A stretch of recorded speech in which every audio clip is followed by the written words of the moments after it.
meus irmãos, boa noite.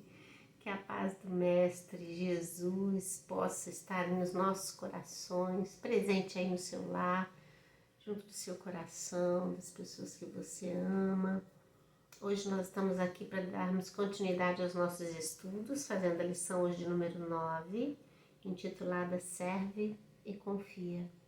Joana vai trazer nessa mensagem uma mensagem de esperança para nós, de confiança em Deus, de que dias melhores virão. E eu espero que a gente possa compreender essa mensagem, porque ela é muito importante e oportuna para os dias que nós estamos vivendo, do ponto de vista social, humano, político, nas nossas questões emocionais, psicológicas, enfim. A gente precisa realmente acreditar, reacender dentro de nós a fé e a esperança para a gente continuar, né?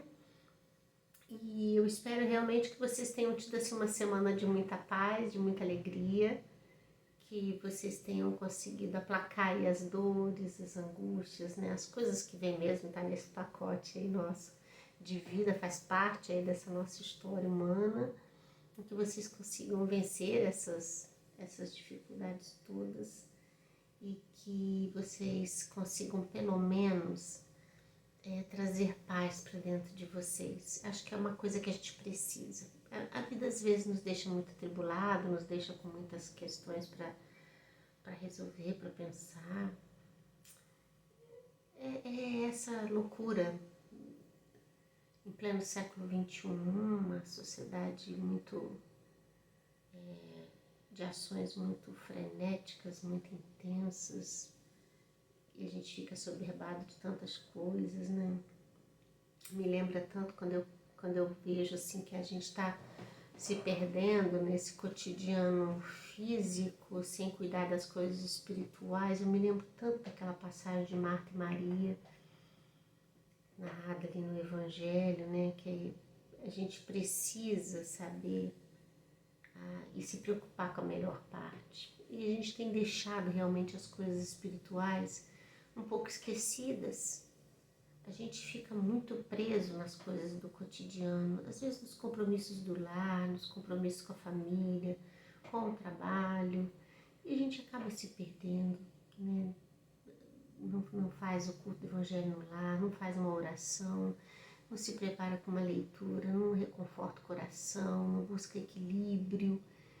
E os dias vão passando e a gente vai se desgastando tanto.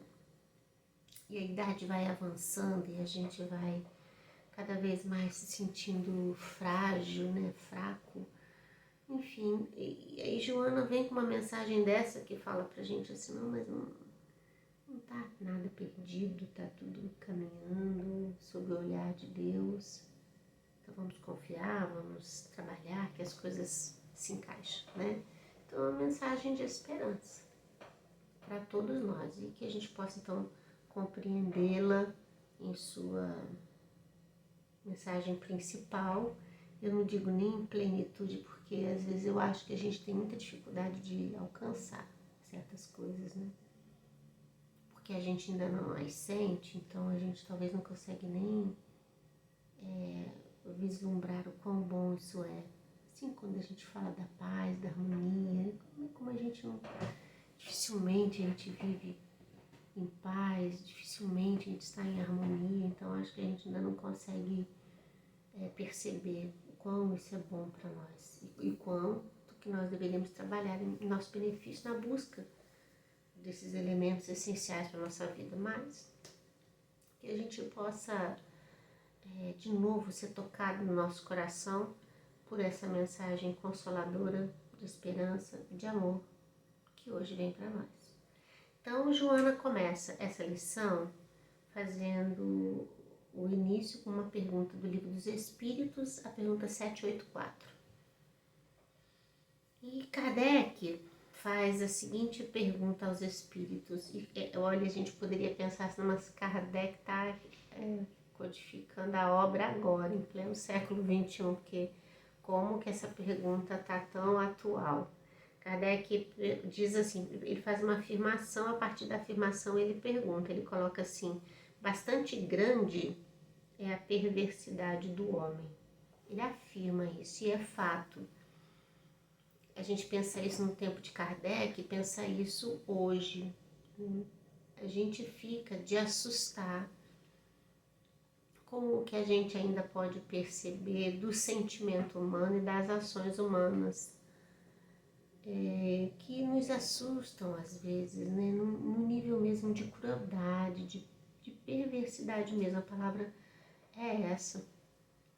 Então, quando a gente consegue vislumbrar isso, a gente entende, né? A doutrina espírita mesmo é esclarecedora para nós, quando diz que nós, viajores imortais que somos, quando aqui na Terra, não estamos vivendo aqui a nossa primeira existência, marcados pelo nosso passado, pelas escolhas que fizemos em outras vidas, pelas decisões que tomamos, pelas experiências que passamos. O nosso coração ainda está se reorganizando, se preparando, se refazendo. Então, muitos de nós nos encontramos marcados pelo primitivismo das primeiras encarnações, tomando atitudes a um nível quase da irracionalidade, da perda do bom senso, da razão, da lógica, que caracteriza o espírito, não é? Então, motivados por essas energias guardadas, condensadas no íntimo do ser, que se torna tão forte, tão vivaz, criando uma característica humana de uma sociedade marcada pela indiferença, pelo desamor, pela intolerância, cujas marcas têm sido muito presentes nas doenças psicossomáticas que têm se desenvolvido. Se a gente pegar as doenças que hoje acometem a sociedade, em sua maioria, elas estão no campo do psiquismo. E interessante é que a ciência já percebe isso, né? A necessidade do indivíduo estar equilibrado para que a sua saúde física possa se externar nesse patamar de equilíbrio, de serenidade, que hoje não está, né? Então, toda uma desordem orgânica manifestada por uma desordem emocional, psicológica, espiritual, né? Uma desordem moral. Então, quando Kardec coloca isso, ele está sendo amplo quando ele fala de um aspecto da sociedade como um todo.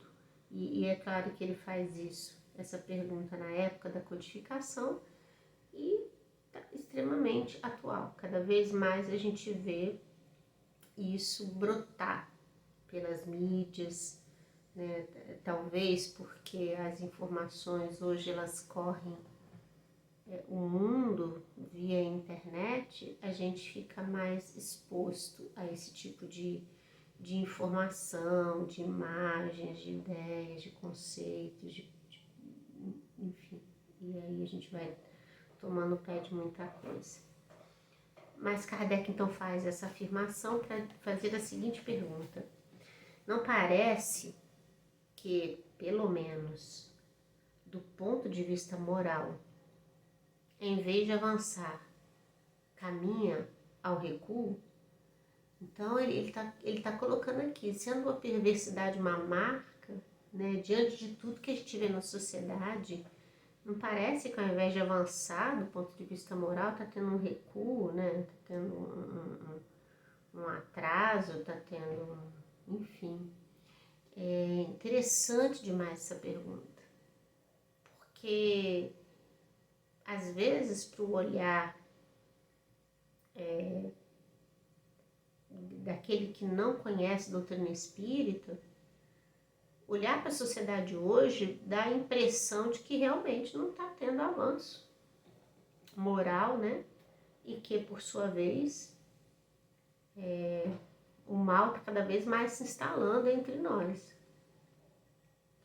E quando eu digo assim que às vezes o não espírita pensa assim, mas às vezes o próprio adepto da doutrina espírita, tomado pela descrença, tomado pelas experiências que está vivendo, pela ausência de fé, acaba também fazendo essas colocações, né? Fala, meu Deus, não é possível. Que progresso é esse que essa sociedade está caminhando, né? Que eu não vejo. Coisas nesse sentido que podem surgir na análise prematura. Então, os espíritos respondem a Kardec também de forma muito clara. Quando Kardec põe lá, né? Se é grande a perversidade, ponto, é fato. Não estaria, então, a sociedade, pelo menos, não avançando do ponto de vista moral, mas então os recuos, né, desse avanço. E aí, os espíritos respondem, enganas-te.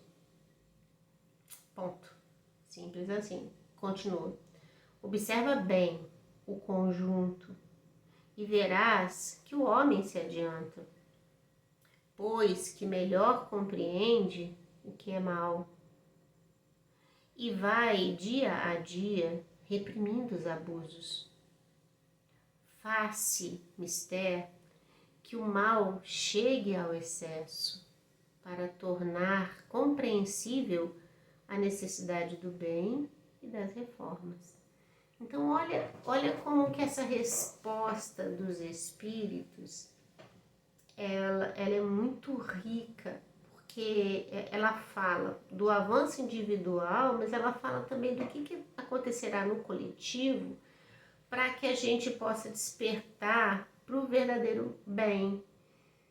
Quando ele coloca aqui que existe uma mudança, sim, individual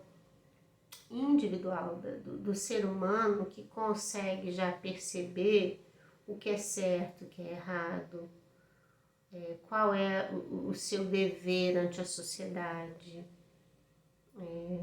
do ponto de vista humanitário, como deve ser a sua ação. E isso a gente engloba tanto da relação do homem com Deus, da relação do homem consigo mesmo, da relação do homem com o meio ambiente, das manifestações de cuidado, de zelo com os bens naturais, do amparo que pais têm que ter para os seus filhos. Você veja, olha, há décadas atrás era tarefa exclusiva das mães cuidarem dos seus filhos. Hoje a gente vê uma guarda compartilhada. A gente vê o pai assumindo esse papel também na orientação, na condução do seu filho e cuidando disso, de querer estar presente, de querer participar. A gente vê um movimento educacional na busca de políticas públicas que, mesmo que ainda não aconteçam, no campo das ideias elas já existem, né? Há pessoas pensando sobre, propondo mudanças, propondo reorganizações. Você pega o campo da saúde, né? Olha os avanços da nossa sociedade em meio à pandemia. Do quão que a inteligência humana pôde em tão pouco tempo criar vacinas para salvar vidas. A gente percebe uma movimentação humanitária no sentido de levar comida a quem tem fome, ou agasalho a quem tem frio. E o que acontece é que a gente às vezes se prende no outro lado, porque ao mesmo tempo que isso acontece, a gente vê seres humanos queimando mendigos na rua, pessoas matando os outros, né, cometendo assaltos violentos, tirando a vida de pessoas da própria família, uma dependência do dinheiro, e fazendo de tudo para ter dinheiro, cada vez mais dinheiro, sem medir consequências, sem pensar nas coisas. Então, mas a gente se prende muito mais a isso do que entender que muita coisa boa vem acontecendo a nível de transformação do ser humano. A gente pega dentro do nosso lar também. Como que a gente vai com o tempo construindo novos comportamentos? Como que a gente vai aprendendo que certas escolhas não foram as melhores, então a gente precisa repensar, precisa retomar, né? Quanta coisa que a gente já fazia e que a gente busca não fazer mais. Então, essa mudança tem se dado. E isso os espíritos foram muito claros para Kardec, né? Por outro lado, eles falam assim, mas necessário será, né? Olha o que eles colocam aqui, que o mal necessário será que o mal chegue ao excesso para tornar compreensível a necessidade do bem e das mudanças. Então, eles estão dizendo assim, mas olha, as mudanças que se fazem, elas parecem ainda não perceptíveis, mas elas acontecem. Acontece na legislação humana, né? Acontece de modo bem organizado, né? No campo ainda das ideias, mais do que no campo das ações. Entretanto, os espíritos falam assim, mas a necessidade, né, que esse mal chegue ao máximo para que a gente possa entender o valor do bem. Aí, meus irmãos, aí é que as coisas se complicam. Porque é pela dureza dos nossos corações que esse sofrimento todo vai ter que chegar a um ponto de grande intensidade. É pela indiferença dos nossos corações, pela intolerância que ainda nos marca a vida, pela ausência de amor e de pureza que ainda nos caracteriza, que o sofrimento ainda vai ter que ser grande entre nós. E não será no abandono dos benfeitores espirituais, porque nenhum de nós vai passar pelo que tiver que passar sem o amparo dos benfeitores espirituais. Mas há de haver de nossa parte mudanças radicais que hão de surgir quando a gente já não conseguir sustentar mais esse nosso modo de viver. Quando a gente não estiver aguentando mais lidar com esse tipo de coisa. Quando a indiferença, a intolerância, a falta de amor nos incomodar profundamente e a gente entender que nós somos o móvel dessa ação, que nós não vamos mudar o mundo, que nós não vamos mudar as coisas talvez à nossa volta, mas a gente vai mudar as coisas dentro de nós, com certeza, se nós nos esforçarmos. E mudando dentro de nós, a gente consegue fazer o bem, pelo bem, aonde quer que a gente esteja. É nessa construção individual que a gente vai precisar trilhar, fazer o caminho do amor. Me lembra essa mensagem da noite, ela me lembra duas parábolas, né, que são muito conhecidas de nós. A parábola do semeador, que Jesus narra, né, da mensagem que chega naqueles diversos terrenos. Olha, meus irmãos, vocês vejam bem, nós ainda estamos nesse campo de semeadura, porque constantemente está sendo semeado nos nossos corações a mensagem de amor que Jesus é portador. E nós nos comportamos de acordo com o terreno que oferecemos a esse plantio, a essa semeadura. Então nós podemos ser o terreno de pedra, nós podemos ser o terreno com os espinheiros, né? Nós podemos ser o terreno que o sol vem e queima as sementes que não brotam, né? Mas a gente pode ser o coração e a semeadura fértil, que vai deixar as mensagens chegarem ao nosso coração, tocar no nosso íntimo. Mas as coisas não dão salto. não dão salto.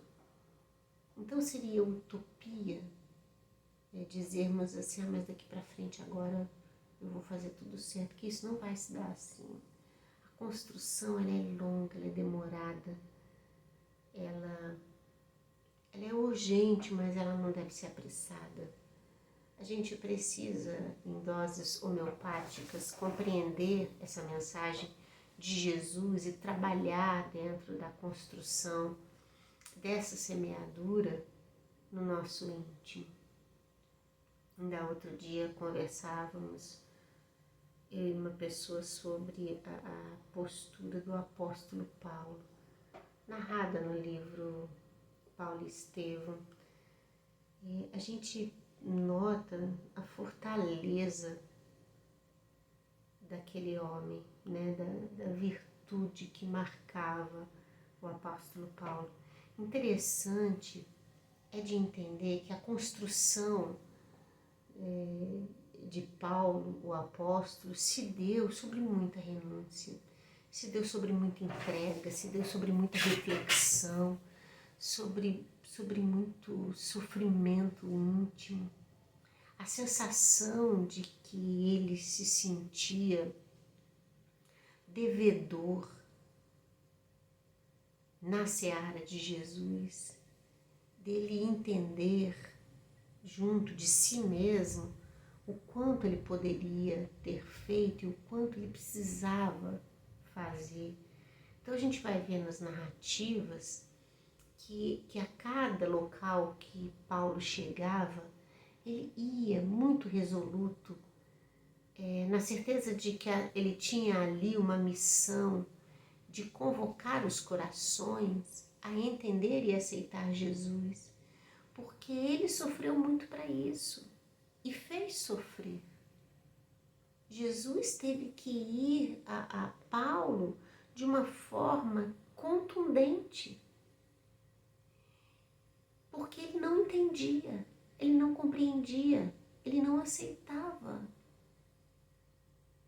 Mas a partir do momento que seu coração se tocou, e talvez Paulo envergonhado de ter dado a Jesus o trabalho, vamos dizer assim, de só conseguir tocar o coração dele da forma como foi na estrada de Damasco, talvez envergonhado de ter que ter sido daquela forma para que ele acordasse, ele entendia que cada coração que ele trouxesse para o Cristo é como se ele estivesse saldando uma dívida de amor para com Jesus. Então, ele ia a cada lugar portador dessa mensagem de reconciliação, dessa mensagem de entendimento, de compreensão da situação do povo que ali residia. Então ele buscava falar numa linguagem que o povo entendesse. Homem extremamente culto e conhecedor da lei, mas que hoje estava se descobrindo um novo homem, naquele período, naquele momento, se descobrindo um novo homem melhor, virtuoso, trabalhador da seara, que não perdia tempo. A gente vai ver nas narrativas da obra que, às vezes, de uma localidade para outra, eles caminhavam, viajavam, percorrendo milhas, né? Às vezes, o companheiro que estava com ele na época, em determinado local, outro queria pernoitar ainda mais uma noite para poder viajar no dia seguinte, e ele: não podemos perder tempo, vamos sair agora. Era tão só ter instalado ali uma comunidade cristã que ele saía adiante.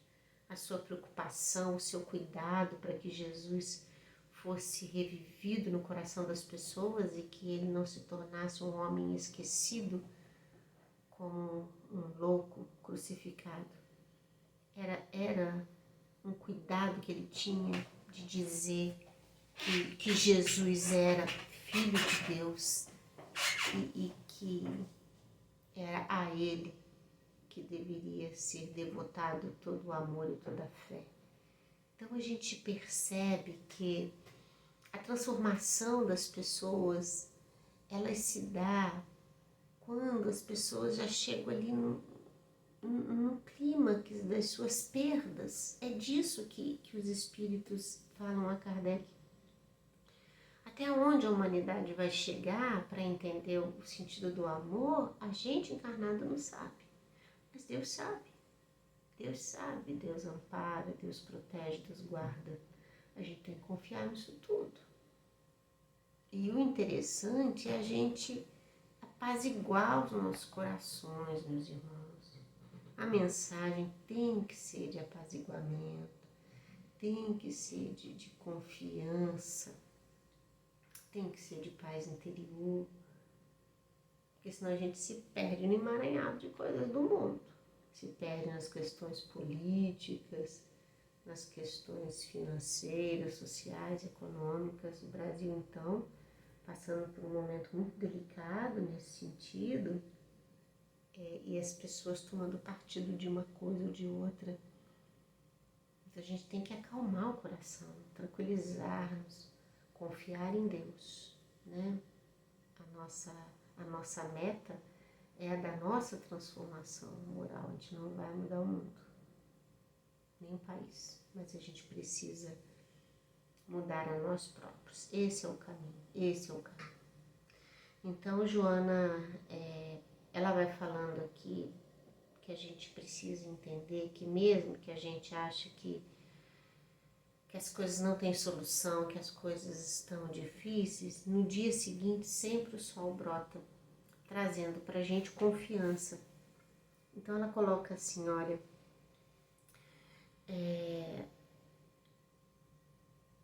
confiante, o homem, né, depois de dias de perda, de sofrimento, né, de queda, o homem resolve cooperar com a mensagem do Mestre Jesus. Esse é o processo, né? A gente vai cair a derrocadas mesmo para a gente poder acordar.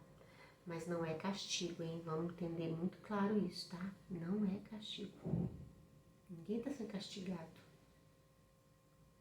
A gente vai cair para levantar porque a gente ainda não entende as coisas. Nós vamos nos julgar por nossas ações e pensamentos. Nós vamos cavar o nosso buraco.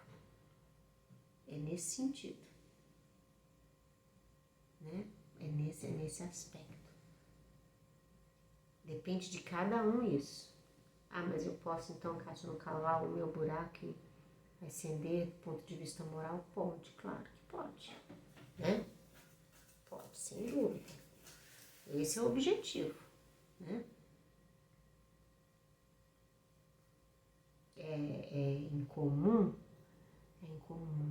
num planeta como o nosso, espíritos endividados como nós. Mas não é impossível não, né? Depende de nós. Então ela fala, o homem, então, confiante, resolve cooperar com a mensagem do mais alto. Ele abre valas, desvia os cursos das águas, revolve a terra, retifica a vegetação destroçada, semeia na terra úmida.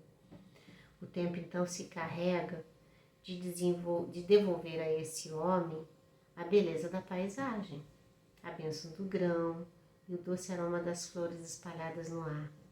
E o sol compassivo segue adiante. Vai mais além, alma em sofrimento, e olha a terra ressequida, o chão ferido pelas setas douradas do sol, os rios em pó, nem água nem lama, a vegetação e a vida a morrer, a seca, impiedosa, tudo destruído. Todavia, subitamente carreadas por ventos bons, nuvens andantes entornam suas ânforas cheias, cobrindo de umidade a terra e a vida torturada. O homem, animado pelo auxílio inesperado, corre ao chão e o afaga com os instrumentos do amanho, sendo felicitado depois com o verde campo e o ouro das espigas, contemplando as fontes cantantes à sombra do arvoredo, e o sol compassivo segue adiante. Então ela está colocando para a gente aqui, fazendo uma alusão à vida física, né? Quando a gente não cuida do terreno, quando a gente não cuida das nossas coisas, isso vai ficando parado, estagnado. Então logo a gente retoma e planta, a gente colhe. Ela está falando aqui de semeadura e de colheita.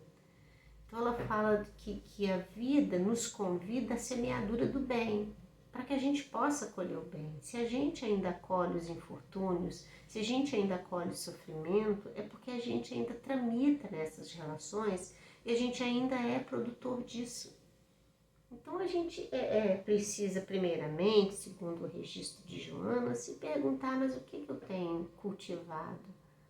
O que eu tenho sido portador? De qual mensagem as minhas palavras, os meus atos, os meus pensamentos estão sendo portadores? A gente precisa pensar sobre isso. Qual está sendo a minha contribuição para a vida em sociedade, para a vida na minha família, comigo mesmo? Né? Porque se a gente acha que a vida está tão difícil, a gente precisa buscar caminhos de solucionar, gente. A gente precisa encontrar equilíbrio, buscar fazer coisas também que nos tragam alegria, ouvir uma música, ler um bom livro, assistir um bom filme, conversar com um amigo, fazer uma caminhada, né? Essas coisas que nos trazem alegria, coisas simples que a gente pode fazer, não é? Para poder se sentir melhor. Essa passagem aqui disso que João está falando, aqui a outra parábola que me lembra, é a parábola do filho pródigo, né? Dos dois filhos como se queira. Porque a gente vê que o filho que sai de casa, ele tinha tudo, gente, ele tinha tudo em casa. Ele tinha carinho do pai, ele tinha a presença da família, ele tinha o irmão, ele não faltava o que comer, não faltava o que vestir, né? Não faltava nada. Ele tinha condições de ter uma vida tranquila e serena, mas ele sai e vai, porque é a escolha, no espírito nós somos livres, né? E ele foi na escolha dele e foi adiante. E nisso que ele vai, o que acontece? Ele não tem que chegar, gente, ao fim do poço. Olha o exemplo claro disso que Joana está colocando e da pergunta lá respostas dos espíritos a Kardec. Ele vai até o fim do poço, até ter que comer lavagem, porque já não tinha mais o que comer. Longe daqueles que se diziam seus amigos, sem um tostão, sem nada disso. O que ele faz? Ele volta, ele faz o caminho de volta. Interessante entender esse caminho de volta, porque a nossa origem é divina. Então, o nosso nascedouro é divino. Então, quando a gente sai para galgar liberdade, seguir a nossa vida com liberdade, a gente vai fazendo as nossas escolhas. Mas a nossa origem sendo divina é para esse rumo que a gente vai ter que voltar. É aqui para esse processo onde a gente se perdeu, onde a gente se distanciou dessa seiva divina. Então, esse menino que sai de casa, ele volta para o pai, que era sinônimo para ele de aconchego, de amparo, de proteção, de equilíbrio, de saúde física e mental, de bem-estar, de companheirismo, de família. Ele volta. E aí ele volta diferente, porque não há condições de ter vivido o que viveu e voltar ao mesmo rapaz inconsequente que queria ganhar a vida nos prazeres que o mundo podia lhe conceder. Ele volta diferente. Esse é o processo nosso. Nós somos esse filho pródigo, porque a gente, num dado momento, fizemos escolhas e ainda estamos fazendo, e é o que o texto diz ali. O mal vai ter que chegar até o seu excesso para que a gente reconheça o caminho de voltar para as nossas raízes espirituais, divinas. A gente pode mudar esse percurso? Pode, meus irmãos, e precisamos. sendo racionais, sendo criteriosos, sensatos, estudiosos da doutrina espírita, compreendendo a sua mensagem, deixando o nosso coração se tocar, não é? Muito interessante. E Joana finaliza esse texto dizendo assim, olha, enxuga as tuas lágrimas agora. Se a tormenta hoje te inunda o coração, desfazendo o jardim dos teus sonhos e alagando com as lágrimas da inquietação o teu pomar de fantasias, aguarda o sol generoso, doador da bênção. Serve e confia, semeando a esperança no próprio coração. Então, às vezes, meus irmãos, a vida ela vai trazer para a gente experiências dolorosas, sofridas, de abandono, de solidão, de medo, de perdas, sonhos que a gente acalentou e não conseguiu realizar. Enfim, ela fala que serve e confia, mas trabalha em seu próprio coração. Mais uma vez ela chama a mensagem da semeadura que tem que ser feita dentro de nós, por nós próprios, né? No parágrafo seguinte ela diz, olha, se a ingratidão queimou o frescor da tua alegria e a injustiça secou o teu rio de confiança na vida, serve ainda mais e mais confia nas abençoadas nuvens portadoras da abundância da felicidade.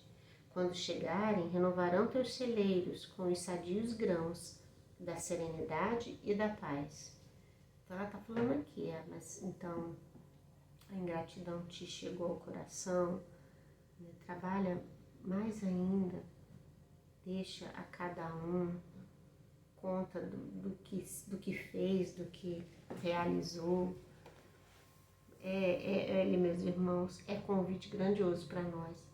Difícil da gente às vezes exercitar, porque toca muito forte na nossa alma, né? Certas coisas que as pessoas fazem conosco. Mas é nosso dever para o nosso próprio bem, para a nossa saúde.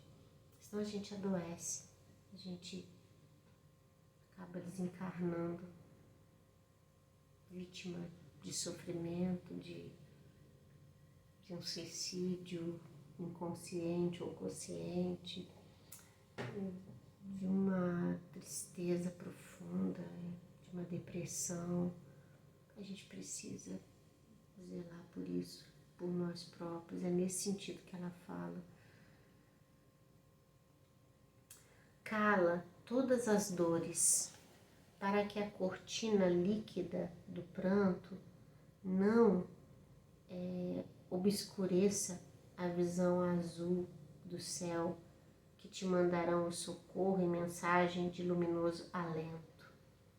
Hoje significa o teu momento de semear, sejam quais forem as condições. Deixa ao futuro aquilo que o presente ainda não pode resolver, e sem desfalecimento serve e confia, observando que o homem se adianta, pois que melhor compreende o que é o mal, e vai dia a dia reprimindo os abusos. É o que falou os Espíritos a Kardec. Inspirado esse homem em crescimento que te observa a conduta espírita cristã nos teus salutares exemplos de fé e de serviço.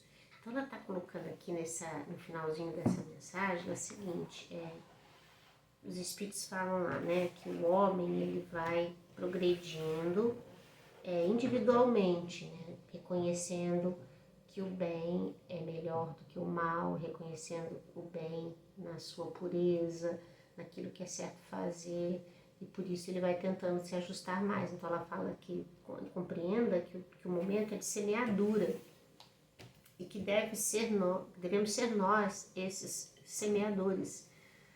E que, à medida em que a gente modificar nossa conduta, a gente serve de exemplo para esses que também, de alguma forma, estão tentando se fazer, se fortalecer para servir mais. A mensagem, ela é grandiosa, meus irmãos, ela é rica de esperança, que a gente possa compreender isso tudo com sabedoria, que a gente possa se reorganizar intimamente para caminharmos com fé, com esperança, acreditando aí de que dias melhores virão, que a gente não está desamparado, que Deus está junto de nós, que nenhuma folha cai da árvore sem que Deus queira. Então tudo está na vontade dele. Vamos fazer a nossa parte, cuidando aqui do nosso universo. Deus cuida de tudo e a gente cuida do nosso universo. Muita paz, que Jesus abençoe vocês. Até semana que vem para mais uma lição. Fiquem com Deus.